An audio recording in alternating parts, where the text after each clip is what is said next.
I done? I can't believe you'll do this to me. Isabella Morrison had just signed away her family's century-old fortune to save her husband's empire when she walked into their bedroom and found her maid of honor wearing her wedding dress. But the real betrayal was what Sophia whispered next. He was never yours to begin with. What happened next will shock you. The marble pen felt heavier than it should have when Isabella Morrison signed her name for the final time. Around her, the mahogany conference table at Sterling & Associates was littered with documents that represented the systematic dismantling of everything she'd inherited: the Morrison Family Trust, the vineyard in Napa, the penthouse in Manhattan, the art collection her grandmother had spent 60 years curating. Mrs. Morrison, her lawyer, Patricia Chun, said quietly, "Are you absolutely certain about this? Once these transfers are complete, you'll have liquidated your entire personal fortune. If Marcus's company doesn't recover." Isabella looked up from the papers, her signature still drying on documents that would inject $47 million into her husband's failing tech empire. "Patricia, when you love someone, you don't hold back. Marcus built more tech from nothing.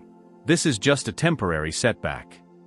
Patricia's expression suggested she'd heard these words from too many wealthy wives who'd learned too late that love and business were different languages entirely. "Isabella, I have to ask, have you discussed contingency plans with Marcus? What happens if this investment doesn't save the company?" "It will save it," Isabella said with the certainty of a woman who'd never been betrayed by someone she trusted completely. "Marcus is brilliant. He just needs time and capital to turn things around. Have you ever sacrificed everything for someone you loved, believing that your loyalty would be returned? Share in the comments about times when you gave your all for another person. Welcome back, my incredible viewers. Your comments about Isabella's heartbreaking sacrifice have been absolutely overwhelming. I can see how deeply you're connecting with her journey of loyalty turned to betrayal. The theories you've shared about what she might discover are brilliant, and some of you are surprisingly close to the shocking truth. Now, as we dive deeper into Isabella's story, prepare yourselves for revelations that will completely change how you see love, trust, and the true cost of blind devotion. What Isabella uncovers next isn't just about financial fraud, it's about the ultimate betrayal from the two people she trusted most. Get ready for twists that will leave you questioning everything you thought you knew about this story. Before we continue, if Isabella's courage is inspiring you, show your support by hitting that subscribe button and sharing this story with someone who needs to hear about the power of reclaiming your strength. Your engagement means the world to me, and it helps other people discover these powerful stories of transformation. Now, let's see how Isabella's world is about to be shattered in ways she never imagined possible. The truth was, Isabella had been watching her husband's empire crumble for 8 months, and with each passing week, she'd felt more helpless. Marcus would come home from increasingly desperate meetings with investors, his usually confident demeanor replaced by something she'd never seen before: fear. Real, bone-deep terror that everything he'd built was slipping through his fingers. The Shanghai deal fell through, he told her 3 weeks ago, standing in their Beacon Hill mansion's kitchen, still wearing the $1,000 suit that no longer carried the same authority it once had. Without that partnership, we're looking at complete bankruptcy within 60 days. Isabella had made her decision in that moment, though she hadn't told him immediately. The Morrison family fortune had been built over 4 generations: her great-grandfather's steel mills, her grandfather's real estate investments, her father's tech acquisitions in the early days of Silicon Valley. She was the last Morrison, the final custodian of a legacy that had survived the Great Depression, 2 world wars, and countless economic downturns. And she was about to trade it all for love. The irony wasn't lost on her that she was liquidating a tech fortune to save a tech company, but more tech wasn't just Marcus's business, it was their shared future. They'd met at a venture capital conference 5 years ago, both brilliant minds in complementary fields. She'd understood his vision for artificial intelligence applications in healthcare, and he'd admired her family's legacy of backing revolutionary technologies. Their wedding 2 years ago had been called the merger of the century by Forbes, but Isabella had never thought of it that way. To her, it was simply love. Now, walking out of the lawyer's office with nothing but a Hermes handbag and the clothes on her back, everything else would be liquidated within the week, Isabella felt something she'd never experienced before: the peculiar lightness of having nothing left to lose. Her phone buzzed with a text from Sophia, her maid of honor and best friend since college. "How did the meeting go? Are you sure you're doing the right thing?" Isabella smiled as she typed back, "It's done. Everything. Marcus doesn't know yet. I want to surprise him tonight. Can you help me plan something special? The response came immediately, of course. I'll come over around 7. We'll make this a night he'll never forget. Isabella's driver, James, was waiting by the Bentley, one of the few luxury items she'd kept, though technically it now belonged to Morteca's Emergency Operations Fund. As they drove through Boston's Back Bay toward the mansion that would be on the market by Friday, Isabella felt a strange mix of terror and exhilaration. She'd just made the biggest gamble of her life, but it felt right. Marriage was supposed to be about partnership, about two people facing the world together. If saving Marcus meant starting over financially, then they'd start over together. The mansion felt different when she walked through the front door, not just because she knew it was no longer truly hers, but because every room now carried the weight of her sacrifice. The Monet in the foyer that had been her wedding gift from her parents, the antique furniture her grandmother had imported from Europe, the library where she'd spent countless hours reading while Marcus worked late, all of it would be gone within days. But Marcus would be saved. Their marriage would survive. Love would be enough. She spent the afternoon on calls with Patricia, finalizing the last details of the asset transfers. By 6 p.m., Morteca's accounts would show an injection of capital that would not only prevent bankruptcy but position the company for aggressive expansion. Marcus would wake up tomorrow from his nightmare and find himself back on top of the business world. At 6:47 p.m., Isabella's phone rang. Marcus's ringtone. Isabella, I don't understand these bank notifications. There's been some massive deposit into the Morteca accounts. Did you do something? His voice carried a mixture of shock, gratitude, and something else she couldn't quite identify. I saved us, she said simply. I liquidated everything, Marcus. The trust, the properties, the art collection, everything. Morteca is safe now. We're safe now. The silence on the other end of the line stretched so long that Isabella wondered if the call had dropped. Marcus? Are you there? Isabella. His voice was barely a whisper. You gave up everything? Your entire inheritance. For us. For our future. Money is just paper, Marcus. What matters is that we have each other. Another long pause. I need to process this. I'm still at the office, trying to understand the numbers. I'll be home late tonight. Don't wait up. Isabella hung up feeling slightly deflated. She'd expected more enthusiasm, more gratitude, more something. But Marcus was probably in shock. Tomorrow, when the reality set in, when he realized that his wife had literally saved his life's work, he'd understand the magnitude of what she'd done. At 7 p.m. sharp, Sophia arrived with champagne and the kind of smile that had made her Isabella's favorite person since their freshman year at Harvard Business School. So, Sophia said, settling into the leather sofa that would be gone by the weekend, tell me everything. How does it feel to be married to a financial phoenix? Isabella laughed, pouring 2 glasses of Dom Perignon, her last bottle from the wine collection. It feels terrifying and amazing and right all at the same time. I keep thinking about what my grandmother would say. She'd say you're the strongest Morrison woman yet, Sophia said, raising her glass. To love that conquers all. They clinked glasses, and Isabella felt, for the first time in months, that everything was going to be okay. She had no idea that upstairs in her bedroom, the real betrayal was already waiting. What do you think Isabella will discover upstairs? Share your predictions about what Sophia is really planning. At 11:30 p.m., Isabella climbed the sweeping staircase of what had been her family's mansion for 3 generations, carrying a bottle of champagne and wearing the silk nightgown she'd bought for their 2nd anniversary. Marcus still wasn't home, but she decided to wait for him in their bedroom, surrounded by candles and the lingering scent of the jasmine he'd had delivered every Friday since their engagement. The champagne was making her feel giddy and romantic, and Sophia had spent the evening filling her head with fantasies about how grateful Marcus would be, how the sacrifice would bind them together forever, how their love story would become legend in their social circle. You're like a fairy tale princess, Sophia had said, helping Isabella arrange rose petals on the bed before leaving around 10 p.m. Saving your prince with true love's sacrifice. It's beautiful, Isabella. Truly beautiful. Now, as Isabella pushed open the bedroom door, she was already imagining Marcus's face when he came home to find her waiting for him in the room that symbolized everything they'd built together. But the bedroom wasn't empty. Her wedding dress, the custom Vera Wang creation that had cost more than most people's cars, was laid out on the bed like a ghost of promises past.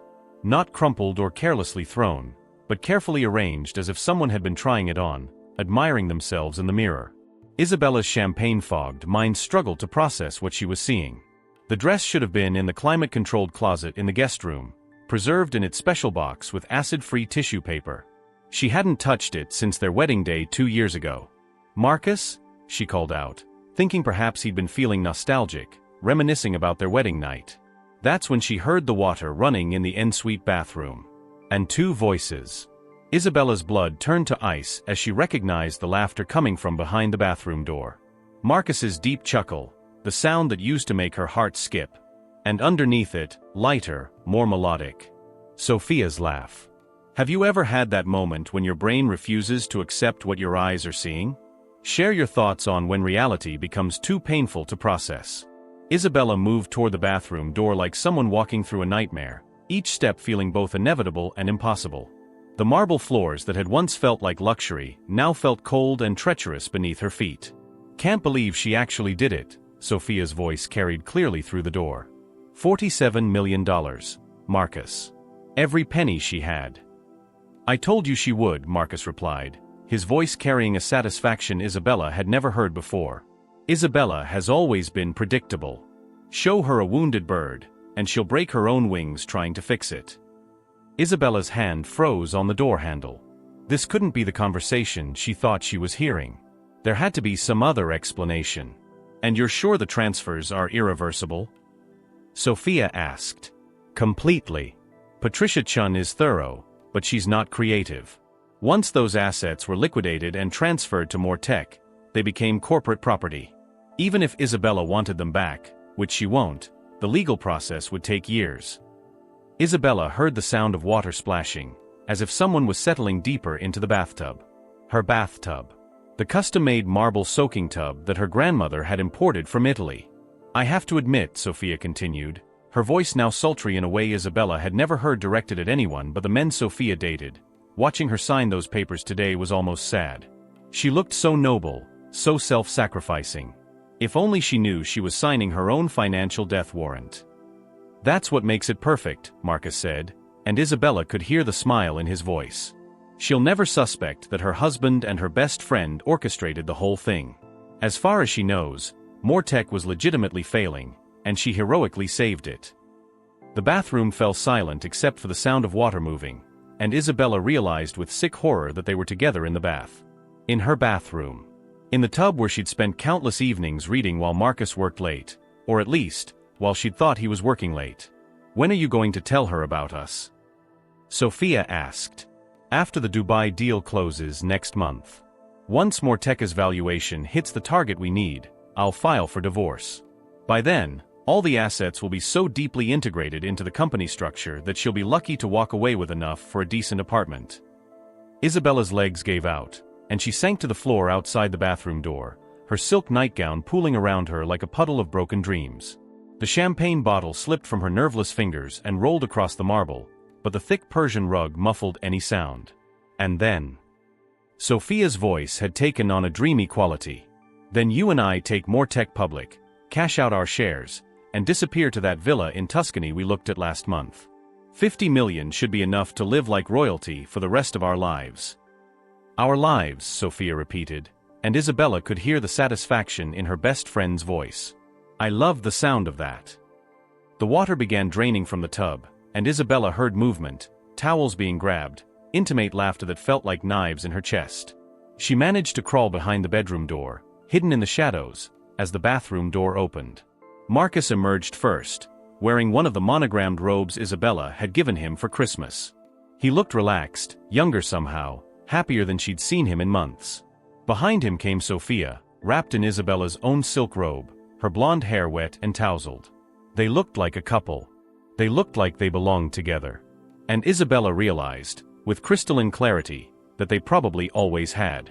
"Hand me my phone," Marcus said, settling onto the bed next to Isabella's wedding dress. "I should call Isabella, make sure she's not waiting up for me." Sophia picked up his phone from the nightstand, the same nightstand where Isabella kept her jewelry box, her books, her most precious possessions. "What will you tell her?" "That I'm overwhelmed by her sacrifice, that I need time to process the magnitude of what she's done for us." Marcus's voice took on the tender tone Isabella thought was reserved for her. She'll eat it up. Isabella has always needed to feel needed. As if summoned by his words, Marcus's phone rang in his hand. The screen lit up with Isabella's contact photo, a picture he'd taken of her laughing on their honeymoon in Santorini, when she'd still believed that love could conquer anything.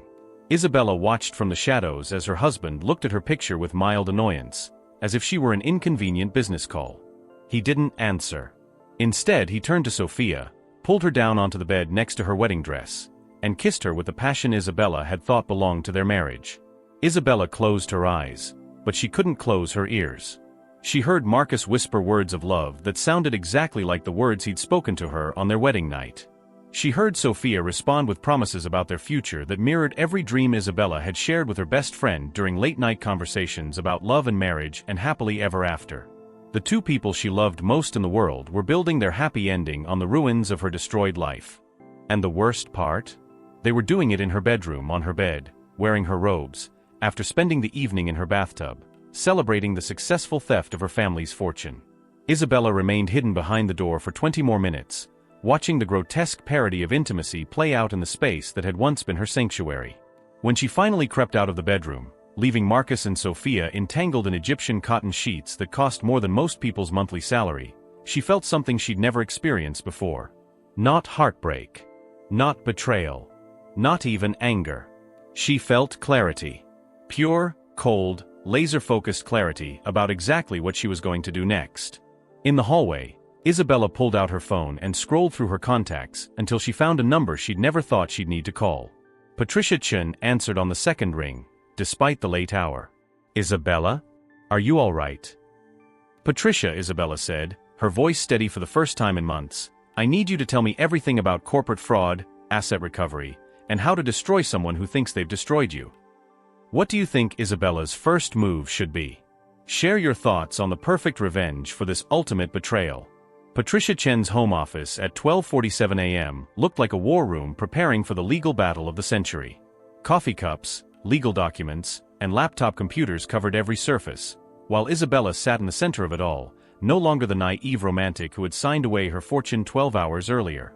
"Isabella, what I'm about to tell you could change everything," Patricia said, pulling up documents on her computer screen. "But first, I need you to understand something. The woman who walked into my office this afternoon was thinking with her heart. The woman sitting here now needs to think like a predator." Isabella studied her reflection in Patricia's window, designer clothes wrinkled from hiding behind doors, makeup smudged from silent tears, hair disheveled from crawling across marble floors. But her eyes held something new. Something dangerous. "I'm listening." Patricia turned her laptop screen toward Isabella. "Corporate law has a beautiful provision called fraudulent transfer. If someone can prove that assets were moved with the intent to defraud creditors or hide money from future legal proceedings, those transfers can be reversed. But Marcus wasn't hiding money from creditors. He was legitimately bankrupt." "Was he?" Patricia's smile was sharp as a scalpel. "Isabella, I've been practicing corporate law for 15 years. In my experience, when someone's bankruptcy is perfectly timed to coincide with their wife's massive asset liquidation, it's worth investigating." She pulled up another screen showing Morteca's financial records. "I took the liberty of doing some research after you left this afternoon. Something felt off about Marcus's timeline." Isabella leaned forward, studying numbers that would have bored her yesterday but now felt like pieces of a puzzle she was desperate to solve. Have you ever had a moment when you realized you've been living in someone else's carefully constructed lie? Tell us about times when the truth completely reframed everything you thought you knew. Here, Patricia pointed to a series of transactions from 6 months ago. Marcus transferred $3.2 million from Morteca's operating accounts to a shell company called Mediterranean Investments, LLC. Then, 3 weeks later, that same shell company purchased a villa in Tuscany.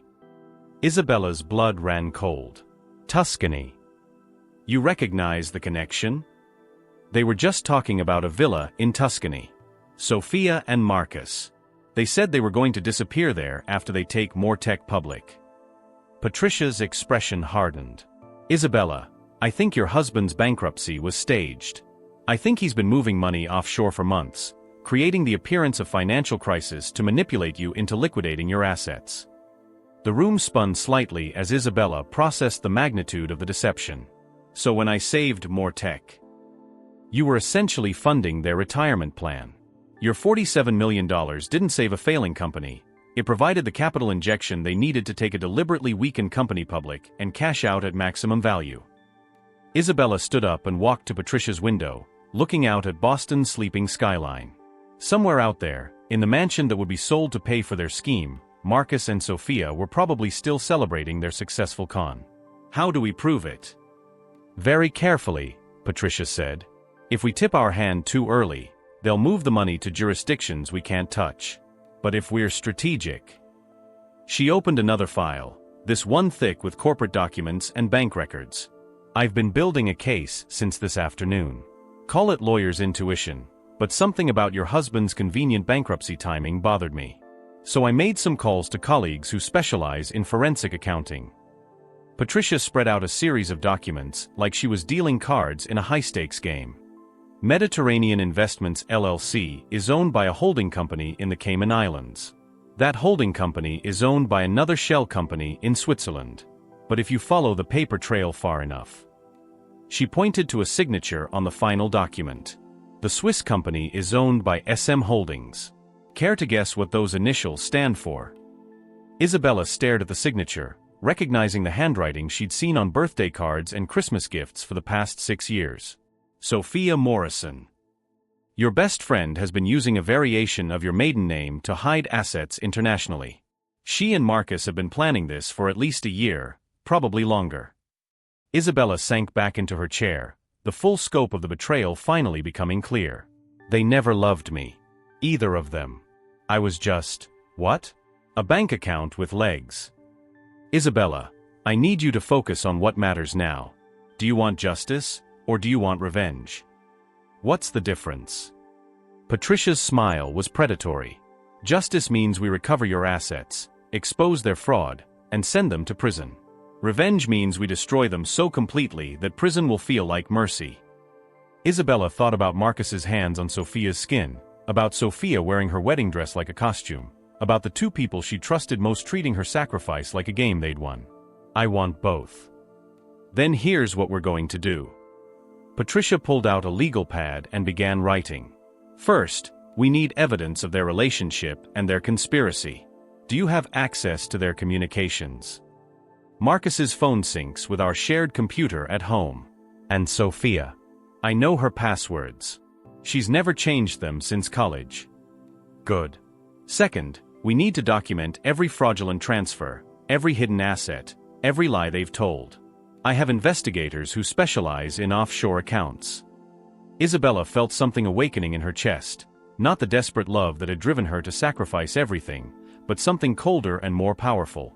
Strategic thinking. The Morrison family hadn't built their fortune by being naive about human nature. What about the $47 million I transferred today? Can we get it back? If we can prove fraudulent inducement, that you were tricked into making the transfer based on false information, we can not only recover the money but claim damages for emotional distress and conspiracy. Patricia leaned back in her chair, studying Isabella with something that looked like admiration. But Isabella, once we start this process, there's no going back. You'll be declaring war on two people who think they've outsmarted you. They'll fight dirty. Isabella stood up, smoothing her wrinkled dress with hands that no longer shook.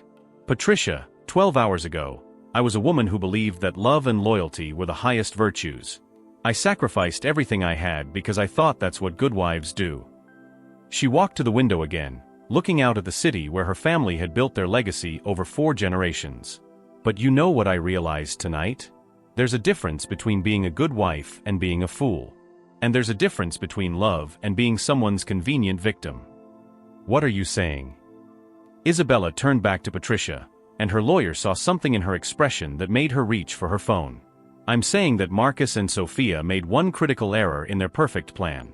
They assumed that because I was loyal and trusting, I was also weak and stupid. Isabella's voice grew stronger with each word. They forgot that I'm a Morrison. They forgot that my family didn't build a fortune by rolling over when people tried to steal from us. She picked up her purse, checking the time on her phone. 1:23 a.m. How long do you need to prepare the legal groundwork? 48 hours for the initial filings. A week for the full investigation. You have 24 hours. Isabella moved toward the door with the purposeful stride of a woman who had found her footing. Tomorrow night, Marcus and Sophia are hosting a dinner party for potential Mortec investors. The guest list includes half of Boston's financial elite. Patricia's eyes widened. Isabella, what are you planning? I'm planning to give them exactly what they wanted, a memorable evening they'll never forget. She paused at the door. Patricia, how would you like to be personally responsible for the biggest corporate fraud case in Massachusetts history? I'd like that very much. Good. Because tomorrow night, I'm going to hand you everything you need to destroy them. And I'm going to do it in front of everyone who matters in this city.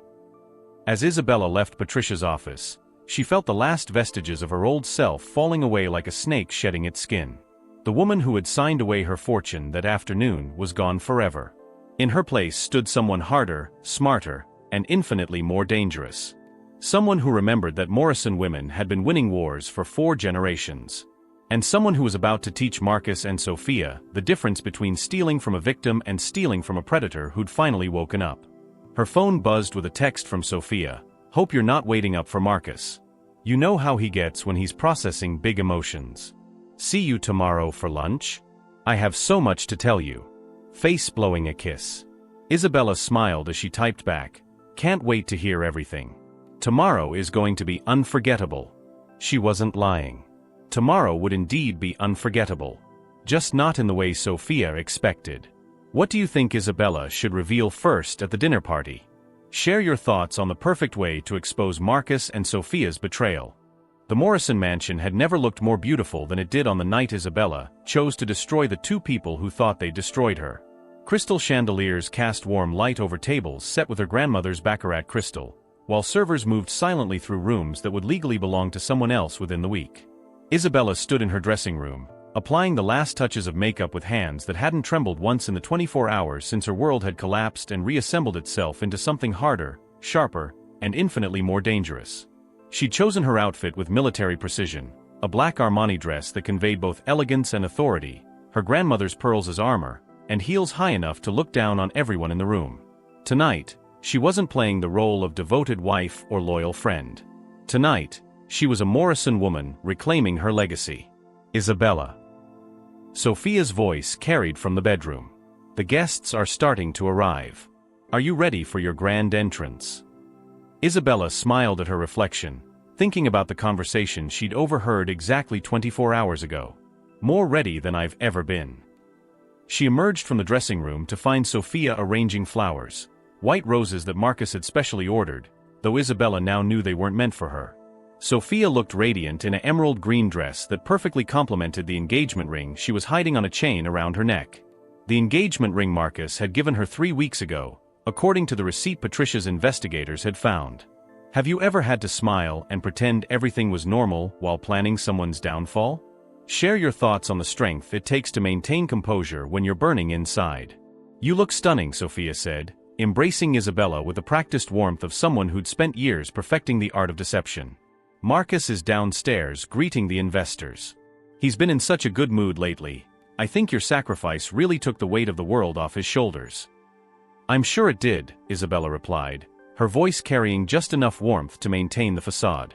They walked downstairs together, past the Monet that would be auctioned next week, through the library where Isabella had spent countless hours reading while Marcus worked late, into the dining room where Boston's financial elite were gathering to celebrate Morteca's miraculous recovery.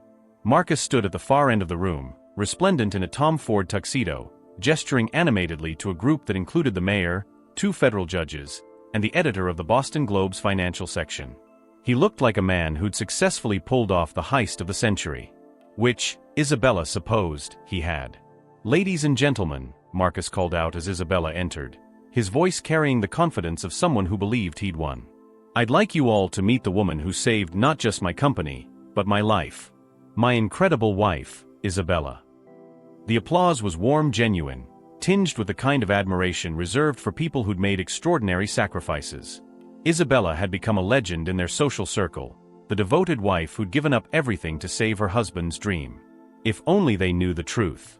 Thank you all for being here tonight, Isabella said, accepting a glass of champagne from a server. Marcus is right, this celebration wouldn't be possible without some very significant sacrifices. She caught Marcus's eye across the room and saw a flicker of something. Surprise? Concern? Cross his features. But it was quickly replaced by his practiced smile. Before we sit down to dinner, Isabella continued, her voice carrying clearly through the room, I have a few announcements to make. Patricia Chen stepped into the dining room from the kitchen, carrying a briefcase and wearing the expression of someone who'd spent the day preparing for war. The room fell silent. Marcus's face went pale. Ladies and gentlemen, Isabella said, raising her champagne glass, I'd like to propose a toast. To truth. To justice. And to the kind of love that survives even the most creative betrayals. She took a sip of champagne while Marcus and Sophia exchanged panicked glances across the room. You see, Isabella continued, setting down her glass with deliberate precision, 24 hours ago, I thought I was married to a brilliant businessman who'd fallen on hard times. I thought my best friend was supporting me through this difficult period. I thought my $47 million sacrifice had saved the love of my life. The guests were listening with the rapt attention of people who sensed they were about to witness something extraordinary. But then I discovered something fascinating about love and loyalty and the difference between being devoted and being played for a fool. Patricia opened her briefcase and began distributing documents to the stunned guests. What you're receiving, Isabella announced, are copies of bank records, property deeds, and communication logs that tell a very different story than the one you've heard tonight. Marcus stepped forward, his voice tight with barely controlled panic. Isabella, what are you doing? I'm telling our guests about Mediterranean Investments LLC, Marcus. About the villa in Tuscany you purchased 6 months ago. About the systematic transfer of more tech assets to offshore accounts designed to make the company appear bankrupt. She turned to face Sophia, who had gone white as the roses decorating the room. And I'm telling them about SM Holdings, Sophia. About the Swiss bank accounts. About the engagement ring you've been hiding around your neck for 3 weeks. Sophia's hand flew instinctively to her throat, confirming what everyone in the room now suspected. Isabella, please, Marcus said, moving toward her. You don't understand. Oh, but I do understand, Isabella interrupted, her voice growing stronger with each word. I understand that you staged your own bankruptcy. I understand that you manipulated me into liquidating my family's fortune to fund your disappearance plan. I understand that you and my best friend have been planning this for over a year. She picked up another set of documents from Patricia's briefcase. What I didn't understand until this morning was that corporate fraud, conspiracy to commit theft, and bigamy, yes bigamy, are federal crimes. The room erupted in shocked murmurs as the implications began to sink in. Bigamy? The mayor asked.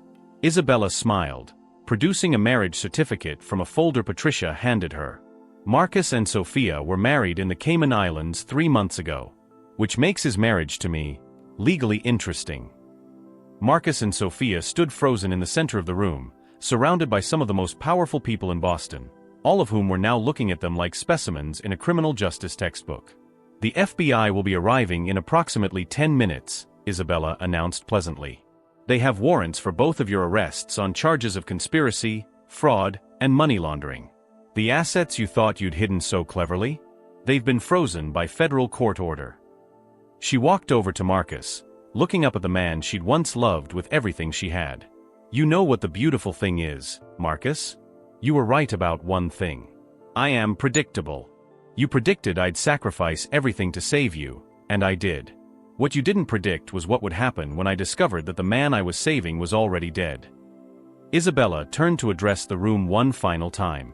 Ladies and gentlemen, dinner is cancelled. But please, do stay for the arrest. I have a feeling it's going to be the most entertaining thing you've seen all year. As if summoned by her words, the sound of sirens filled the air outside, growing louder as they approached the Morrison mansion for what would be the last party it ever hosted.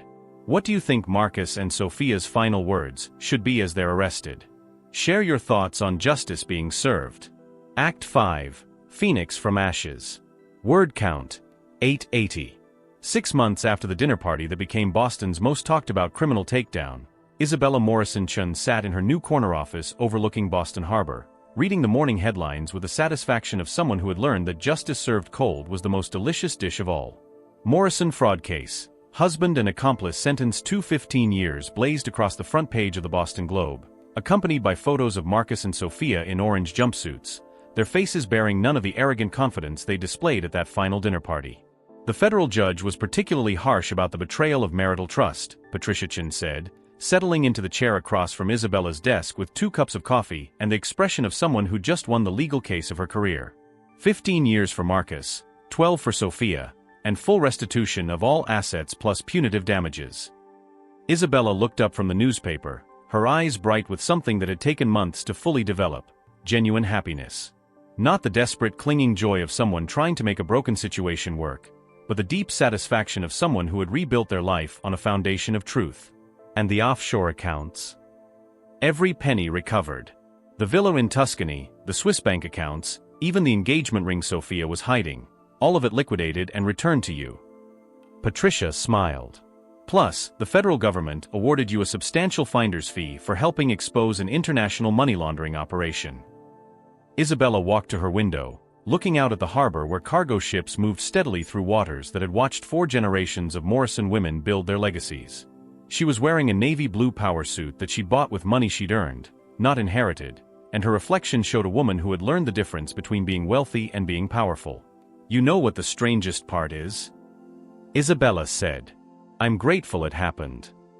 What would you say to someone who betrayed you if you discovered that their betrayal actually set you free? Share your thoughts on how our worst experiences can become our greatest teachers. Patricia raised an eyebrow.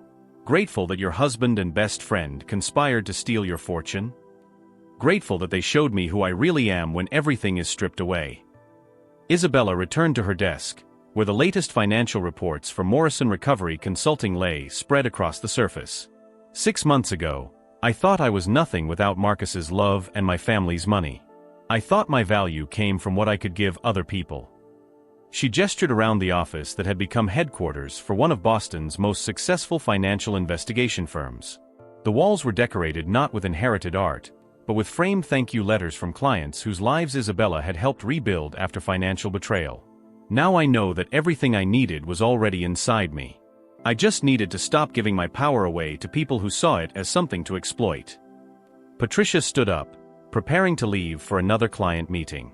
At the door, she paused. Isabella, I have to ask, do you ever miss the old life? The mansion, the social circle, the luxury? Isabella considered the question seriously. I miss the illusion of security that wealth provides. But I don't miss feeling like I had to earn love through sacrifice. I don't miss being so afraid of losing someone that I lost myself instead. After Patricia left, Isabella returned to her work, a complex case involving a tech executive whose wife had discovered a hidden gambling addiction that had consumed their children's college funds. It was exactly the kind of case that would have terrified her 6 months ago, but now she approached it with the confidence of someone who had learned that financial devastation was survivable, while living a lie was not. Her phone buzzed with a text from an unknown number.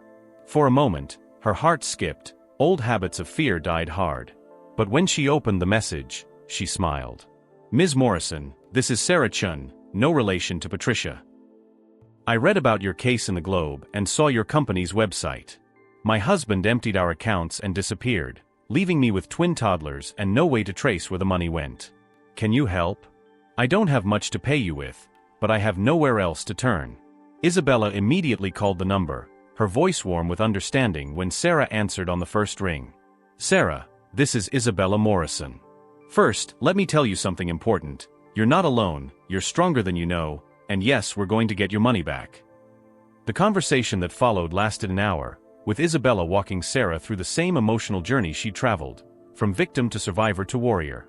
By the end of the call, Sarah was crying with relief, and Isabella was already planning the investigation that would restore another woman's faith in justice. As evening settled over Boston Harbor, Isabella finished her work and prepared to leave for home. Not the mansion that had never really belonged to her, but a brownstone in Back Bay that she'd purchased with her own earnings.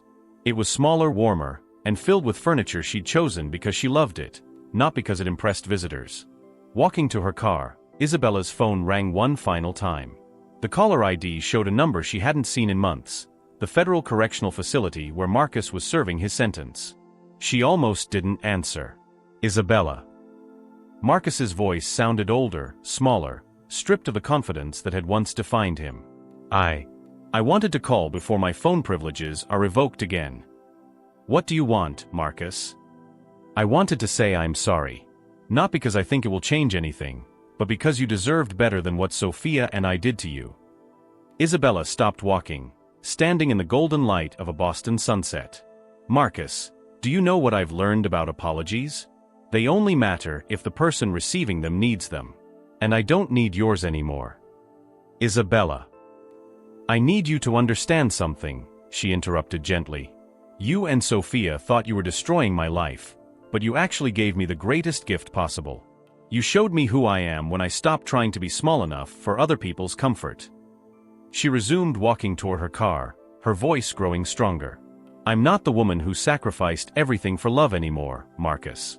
I'm the woman who learned that the right kind of love doesn't require sacrifice. It requires respect, honesty, and partnership. Things you never understood. Are you happy? He asked quietly. Isabella unlocked her car and settled into the driver's seat, looking back at the building where she'd spent the day helping people rebuild their lives from betrayal's ashes. I'm more than happy, Marcus. I'm free. Free from needing your approval, free from fear of abandonment, free from the exhausting work of trying to earn love from people who see kindness as weakness. She started the engine, preparing to drive home to a life she'd built entirely for herself. I hope prison teaches you what our marriage couldn't, that real love doesn't take from people, it gives to them.